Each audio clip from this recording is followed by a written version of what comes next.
Time now is 6:11 p.m. This begins Media 7 on the record.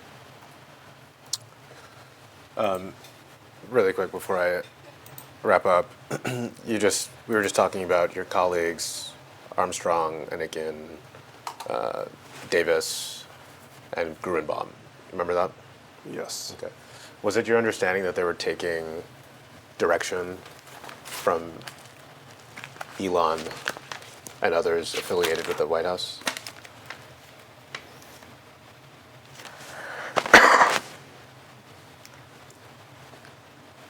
My understanding is that they had the relationships and spoke very closely with constituents all involved in the administration. So whether they were taking direction, I knew that they had close relationships. I couldn't tell you specifically.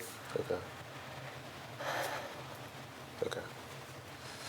That's all I've got. I'll pass the witness to my colleague, Kyla, who's on Zoom, I believe.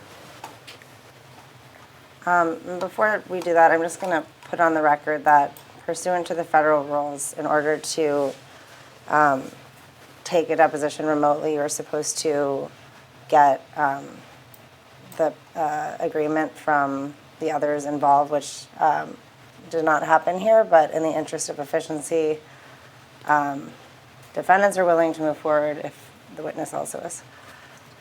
Yes. Okay, thank you for that. I'm going to ask a few questions. I know we're getting towards the end of the day, and so I'm just going to, I'll keep this pretty short. So I'm Kyla Snow from the ACLS-AHA. And I first just wanted to return to testimony, your testimony earlier about the determination process.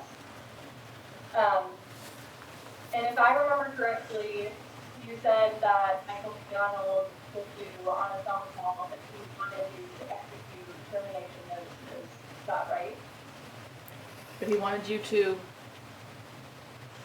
execute the termination notices. Is that correct? On a phone call or in person, I don't remember. But he wanted us to execute after we solidified the list. Okay. Procedurally, he wanted us to go and notify these grantees. Okay, and when would he have to do that? Do you remember generally? At some point before I queued up that email, sometime in mid-March, I would guess. The email being the template for here's what we could say, give us your input. So I assume that that email was sent before the terminations went out. So at some point before then, either in person or over the phone, he wanted us to procedurally handle communications. Okay. I'm going to introduce just one exhibit. It looks like we're on exhibit 16. This is in the record at AR 13, and I just put it in the chat. I didn't put in exhibit 17. We've already marked exhibit 16. I can check. I think the reporter noted that this would be Exhibit 17. Yes, sorry, it is exhibit 17. Sorry about that.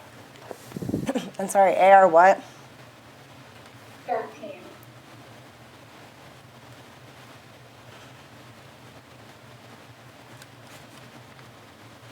And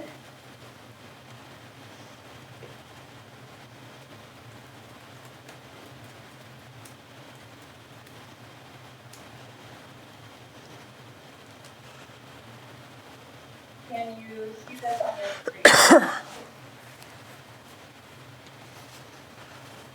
Yes. Okay, I will, I think you've seen this initial email before, so this is an email from you to Michael McDonald and Adam Wilson, and they have it on copy. On March 28th at 11:57 a.m. saw this earlier, you recall seeing this initial email earlier. I recall seeing what? I missed that, sorry. Do you recall seeing this initial email earlier? Yes. You're attaching along a spreadsheet with DEI or waste management grant. I want to look at this email response from Michael Kavanaugh. I'm sorry, you have to repeat that. I want to look at this email response from Michael Kavanaugh. It's dated March 13th at 4:28 p.m. I'll zoom in a little bit more. And I'll just give you the chance to read it. Please let me know when you're ready.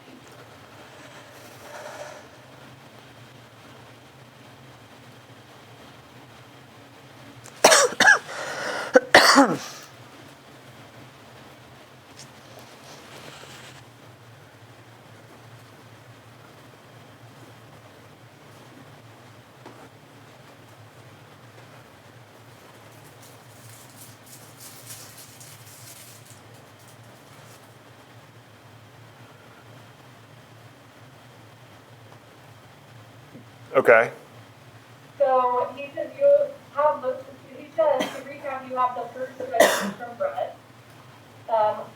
And these are spreadsheets that he and that Michael McDonald and Adam Wolfson reviewed and sent to OMB, listing all the applications implicated by the NEH.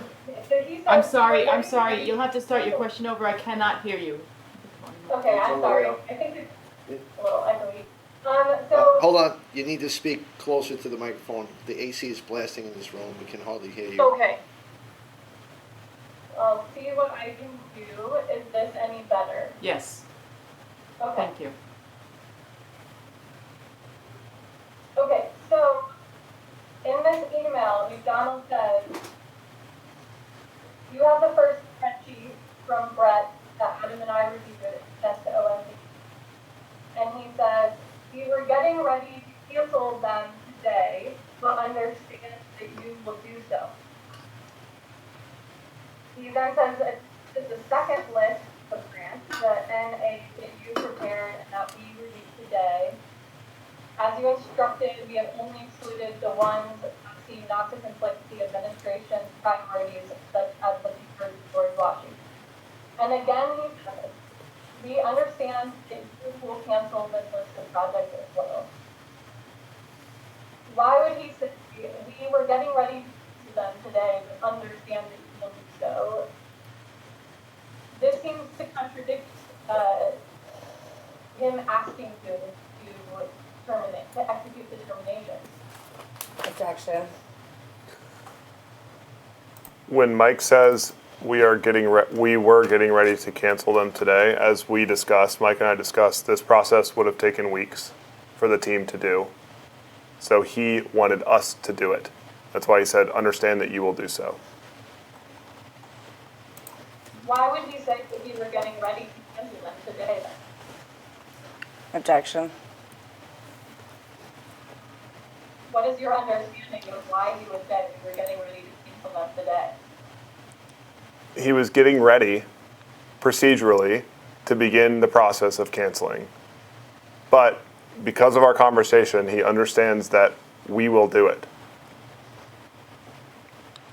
It doesn't sound like he's getting ready procedurally to cancel them. He says we were getting ready to cancel them today. Objection. I don't think he's ready to cancel them. Objection. Is that a question? I mean, is that what it says? We were getting ready to cancel them today? That is what it says. Okay.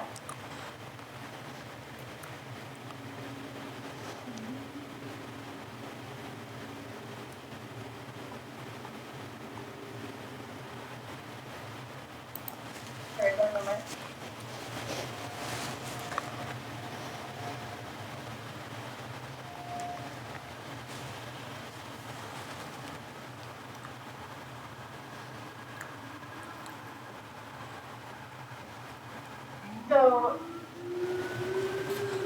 Michael McDonald were to testify that he was planning to cancel these grants on Monday, March 31st.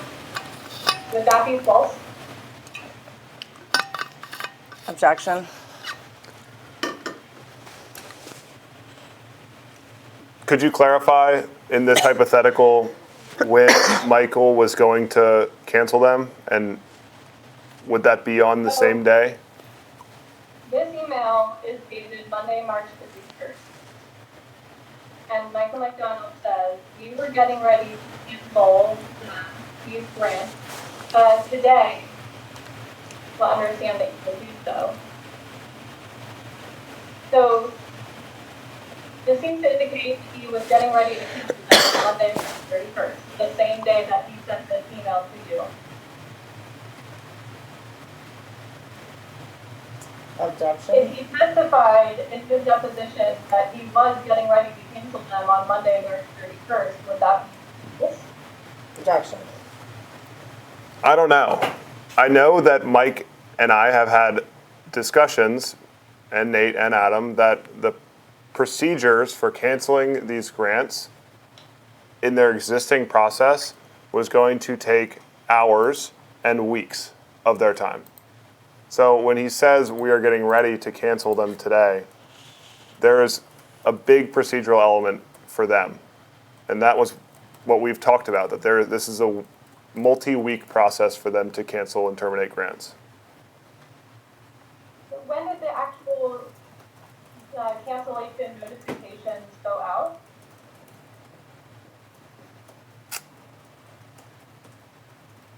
If I remember correctly, the 1st of April. So that was the next day, right? Yes.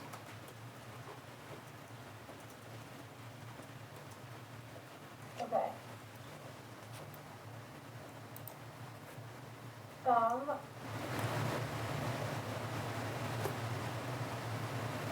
I want to stop sharing my screen. I don't. Oh, there it is. Taking that down.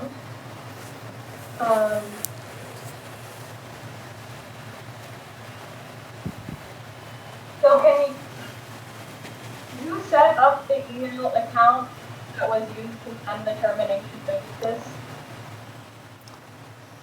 Who? Was that the question? Yes. I did. Okay.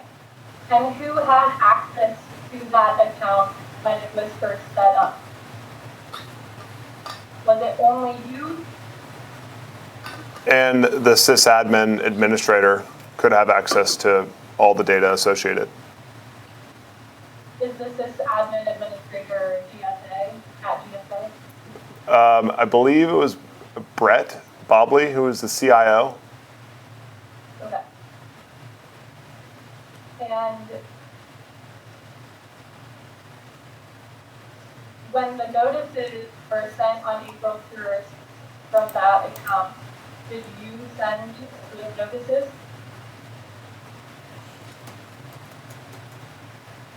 Did I send the termination notices? Yes. Yes. Okay. Where were you when you sent the termination notices? Were you at GSA? In your office or anywhere else? At GSA.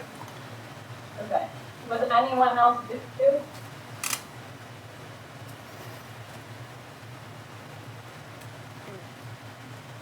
you? Maybe Nate. We sat next to each other at GSA, often late at night.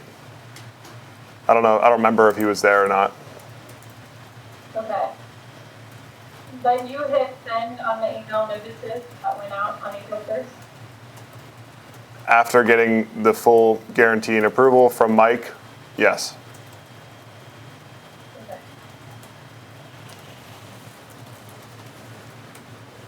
Okay. I just want to be clear on the understanding of DEI as relates to the grants, the review of the grants. Is it your position that if an study one particular race or gender, that would be DEI. I missed one word there. Could you repeat? Is it your position that if an award studied one particular race or gender, that would relate to DEI? If you are one particular race or gender, would that relate to DEI? That's the question. If the award relates to one particular, if the award relates to the study of one particular race or gender, is that DEI? Objection. That depends on the grant, the full grant description and the context of what the award is delivering. Okay, but if the award were, the purpose of the award, you were to study a particular aspect of Black culture, is that DEI? Objection. It depends on the full breadth of the award, the full description that gives context to its relation to DEI or not.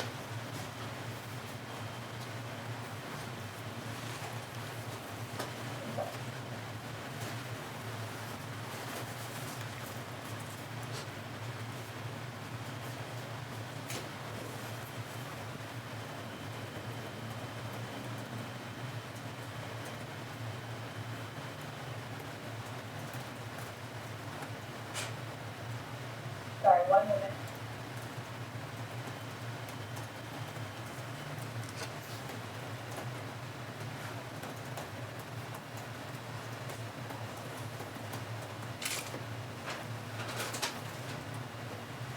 Okay, if the full description of an award were to study 21st the Black, sorry, if the full description of the award were, quote, to study 21st century Black culture, unquote, is that DEI? Again, there's a lot of context that comes with the full grant descriptions. So if you have a particular grant in mind, we can review that and we can talk about whether we believe it relates or not. But without that, you can't determine fully if it's fully related.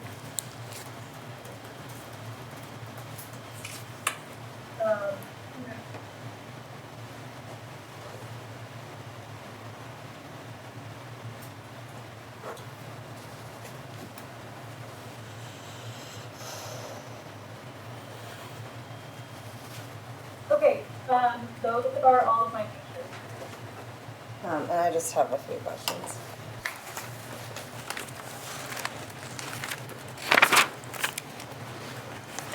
You were asked some questions by plaintiff's counsel earlier about communications via signal. Do you remember that? Yes. Did you have any substantive discussions about grant terminations at NEH via signal? No. Objection to form. Did you have any substantive discussions about grant terminations at NEH with Josh Gruenbaum? No. Did you have any substantive discussions about grant terminations at NEH with Anthony Armstrong? No. Did you have any substantive discussions about grant terminations at NEH with Mike Sullivan? No. Did you have any substantive discussions about grant terminations at NEH with Steve Davis? No. Did you have any substantive discussions about grant terminations at NEH with Steve Ehikian? No. Did you have any substantive discussions about grant terminations at NEH with Ryan Lepert? No. So you've testified today about various communications that you had involving Nate Kavanaugh, Michael McDonald, and folks at NEH about grants for potential termination. Do you remember that? Yes. And did you also testified that you had some communications with the attorney, Justin Amonetti, relating to actions taken at NEH. Do you remember that? Yes. Other than those individuals, did you have discussions with anyone else about which grants to terminate at NEH and for which reasons? No. No further questions. How much time do you have? I'll ask a few more follow-ups. Do you remember the ex post that you sent to Mr. McDonald's on May 20, 2025? The X post. There was an ex post about the NEH that you tipped Mr. McDonald off to in a Cellbrite text report, and he responded saying, yes, I saw it, it's this one, with the X link in the text. Do you remember that conversation? Yes. Okay. And you said that you played a role in drafting that X post, is that right? Yes. What was that X post about again? Grants. NEH grants, right? Yes. That had been canceled, is that right? Yes. Did you post that on X yourself? No. Did Nate Kavanaugh post that on X? No. Who posted that on X? I don't know. Okay. But it wasn't you and it wasn't Nate, right? No. Okay. Who did you submit the draft to for that X post? I don't remember. You don't remember who? Nate and I worked on it, and I don't know when it left from draft form with Nate. But that being said, we were all in person at GSA. It's your understanding that some of the higher ups within the DOGE team were controlling the DOGE X account. Is that right? Objection. You testified to this earlier. Objection, and I'm also going to note that thus far this redirect doesn't appear to have anything to do with the questions that I asked, which it would have to in order to be an appropriate redirect. It does. Go on. Could you just go back on the question? I can strike my question. Is it your understanding that DOGE team members like Armstrong, Gruenbaum, Davis would have been DOGE members with access to key decision making, like what gets posted on the DOGE X account? Objection. I don't know for certain. Okay. Do you have a hunch? Objection.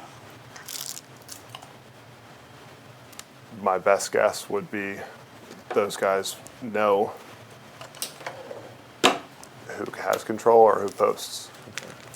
But I don't know anything for certain. Okay.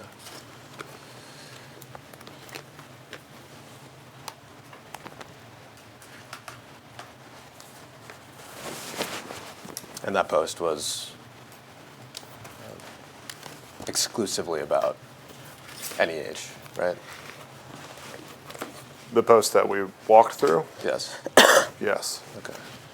So is it fair to say that someone higher up on the DOGE team with access to the X account for DOGE had been part of a draft or received a draft explicitly and exclusively about NEH grant terminations?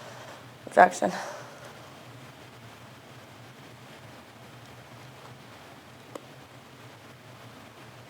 Well, all of my terminations and reporting contracts and grants were going through Josh Gruenbaum, who is head of Federal Acquisition Services. That's how they understand where the flow of money is flowing from.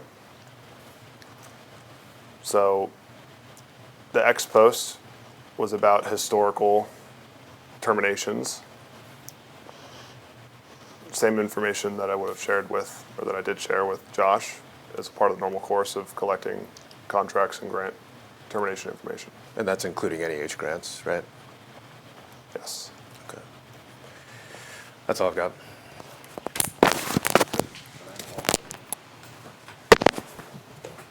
Time is 6:35. We need 7:07. Today's deposition off the record.